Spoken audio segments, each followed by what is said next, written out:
Let's talk about the play that just opened in London, The Story of Brian Epstein. Yes, please. Please me. So this play, written by Tom Wright, is running at the Kiln Theatre in London right now through May 29th. And it just wastes zero time setting the scene. No, it doesn't. The opening is just brilliant. You see a young Brian Epstein in his dad's Liverpool record and furniture shop, right? Yeah. And he literally takes off this very safe, formal Brook violin concerto and replaces it with Elvis's Hound Dog. I love that moment. It's just this massive cultural earthquake. And his dad is standing there completely bewildered, and he earnestly asks, which Richard is the little one? Right, it gets a great laugh. But it shows you just the sheer size of the generational gap Brian was straddling. And then Tom Piper's set design just physically hits you with the tension of his life. Oh, the set design is wild. Mm-hmm. Because it's a furniture shop, the stage is filled with these mobile spinning closets. And they aren't just props, right? Exactly. These closets literally tumble Brian out into these menacing, shadowy alleyways. It's this incredibly stark, physical representation of his reality. Because, being a gay Jewish man in 1960s Britain wasn't just a PR issue. His sexuality was fully criminalized. Yeah, he was terribly vulnerable to blackmail at all times. I mean, managing the band was basically like holding onto a rocket while hiding in a bunker. The brighter the global spotlight got, the more dangerous his secret life became. That is such a perfect analogy. Yeah. And to explore that pressure, the play takes a massive, bold swing.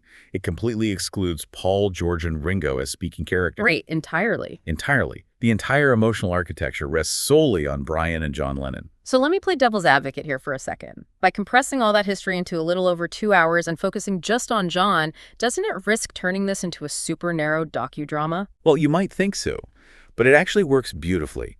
Because that dynamic with John was so electric. The play zooms right in on their April 1963 holiday in Torremolinos, Spain. Ah, right. Just the two of them, right after Cynthia had Julian. Exactly.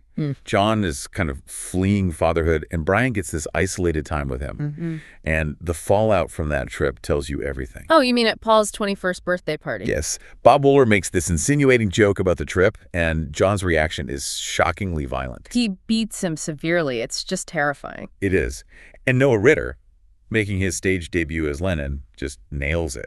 He captures that chaotic charisma, but with those very real hints of cruelty. That's a tough balance to strike. It is. Ritter delivers this deeply poignant line where he says they are trapped by the very thing that set us free. Wow. Trapped by the very thing that set us free. Yeah. And maintaining that trap just physically destroyed Brian. Callum Lynch plays him, and it is an agonizing, intensely physical performance. You literally watch his deterioration on stage, right? Because of the Preludin and the sleeping pill. Right. The amphetamines just hollow him out. You see the human toll in real time until his tragic death in August of 1967 at just 32 years old. 32. I mean, he lived to see them become more famous than Jesus. He saw the MBEs. He saw the release of Sgt. Pepper. But he died before the dissolution of the band. Right. And what's wild is you watch this entire tragedy unfold without hearing a single actual hit song. Yeah. Due to notorious rights issues, they rely entirely on atmospheric soundscapes and dialogue.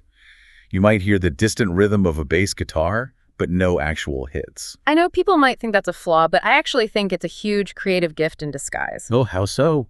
Well, without the crutch of those jukebox hits to sweep you up in nostalgia, you can't tap your feet and look away. You are forced to sit in the uncomfortable silence of the human cost that was paid behind the scenes. Oh, that is so true. You have to face the man himself. Which leaves you with this provocative thought. Was Brian's early death, in some strange way, a tragic mercy? Wait, a mercy?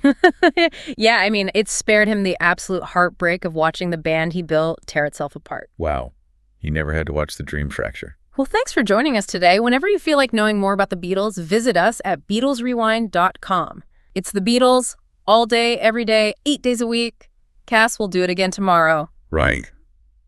I wouldn't miss it for the world. Count me in. Until next time. When you listen. Your mind conducts its own symphony.